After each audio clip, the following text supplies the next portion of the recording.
Hey y'all, I'm here with the multi-cinch, so let's get into it.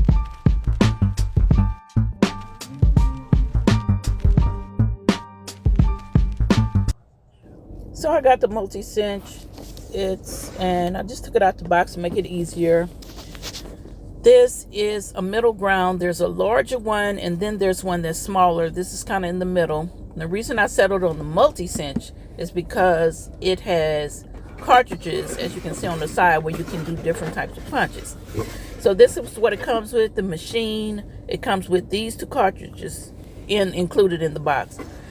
It can create punches for discs or binding wire, or it can also do string tied closures. So I'm just moving that to the side. So this is how it comes packaged. It has this instruction book, and here's a picture of the features of the machine itself.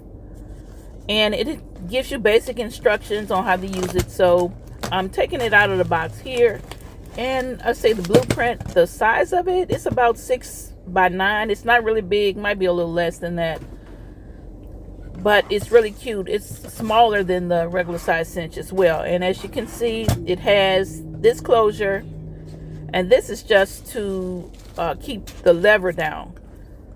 But it comes with this closure, and you can just open this, push this down, and release this, and it closes here. And the handle is very easy to move up and down. It would be good for someone too that had dexterity problems. But here's one of the punch, and this is the circle punch. This is where it slides into this opening. Easy, it just snaps in place like so. And this is the additional punch or cartridge that it comes with, and this is for the disc, like for Happy Planner disc or the tool disc binders for that. So I wanted to show you using this, the one for spiral that creates the round hole. So on the side here is the alignment guide, and on that side is where you would insert the wire, and I'll show you that in a minute. So I need to create a project anyway, so I thought it'd be a good time to make a video, kind of show you what I think about it. And also I wanted to show you these. Now these are some I purchased separately. They do make the ones for the We Are Maker for this machine specifically, but these are some that I found online on Amazon. I just searched what I needed, and it came up. And these, it's a set of 4 colors. You can see the gold, the teal, the silver, and then this like copper rose gold color. I'm using the silver for this project. And you can see they're about 24 inches in length. And you can cut them down, cut what you need, and then you can pinch off the excess and use it for another project. So these wires are for this machine. And as you can see, it's 2 different ends. One has a more curved wires, and then one is just a single wire. So here I've cut my pages that I'm going to bind together, and I'm measuring the width of this, and this is 4 1/4.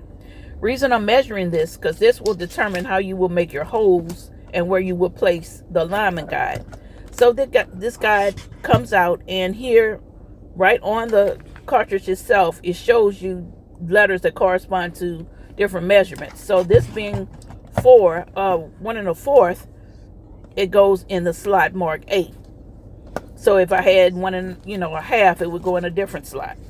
So, and you just line the pages up, you insert it all the way in, and you punch down. Very easy. I could do it with one hand. And then you have this left to do here. So what you do is you take out the guide, and you will punch these other holes on the side here. There's a little pin that you push up, and you're going to insert this paper in, and you're going to count to the first 2 holes. And the second hole is where you're inserted, and you'll push the pin in place to hold it, just like so. And then once it's in place, you hold it and push down and make the 2 holes and release it. And now the whole paper is complete. Now I'm going to repeat this for the rest of my sheets. That was the cover. I'll do the other cover and the rest of my sheets. And I guess you could do it each step all at once, but I kind of did a little bit at a time just to make sure I had it all uniform. So after I've gotten all my pages together, I get my binding wire, and I'll put the more curved end, the one that has the wider curve, and I'll insert that on the side. I'll insert that next to the machine, up against the machine, like so, and have the skinnier curves on the outside.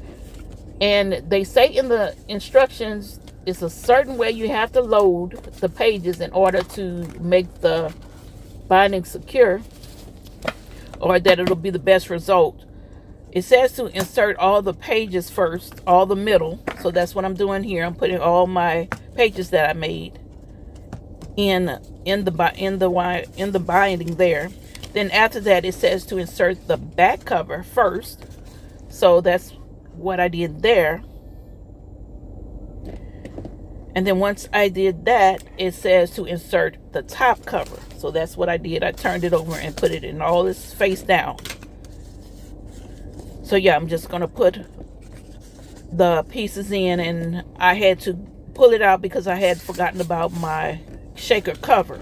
So I wanted to make sure that was on the top, because when we flip it over, you want that to be top first. So put the shaker cover in, because that'll be on the very top, and then here's the pieces of the top cover. So once you get them all in, you're going to hold the whole piece along with the wire to keep it in place.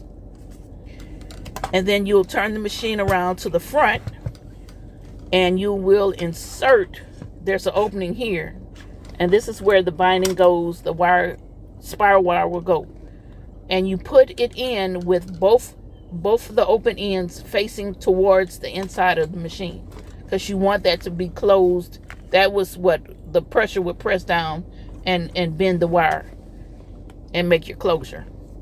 And again, that's really easy. It doesn't take a whole lot of strength, and you just push down and it'll pinch the wire together.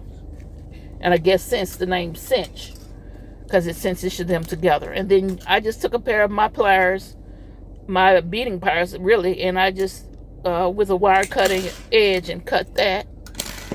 And I have that piece left for another project, and so I just took the pliers and I'm gonna bend in those sharp corners just so they don't snag on anything, and then it just looks neater. So I did that on both sides and just pinched it in, and there we go. And now I'll just flip it up, and here's the top cover, and that's how it came together. Really quick. I love the machine, actually. I really love how you can create so many different sizes. You can use so many different types of binding closures. So to me, it's a win-win. This is just the perfect size. I don't need something, the bigger size one. This is perfect for me for what my purposes would be. If I was doing a craft fair and I needed to make a lot of little notebooks like this would be perfect. So thank you for watching, and I'll see you in the next video. Bye.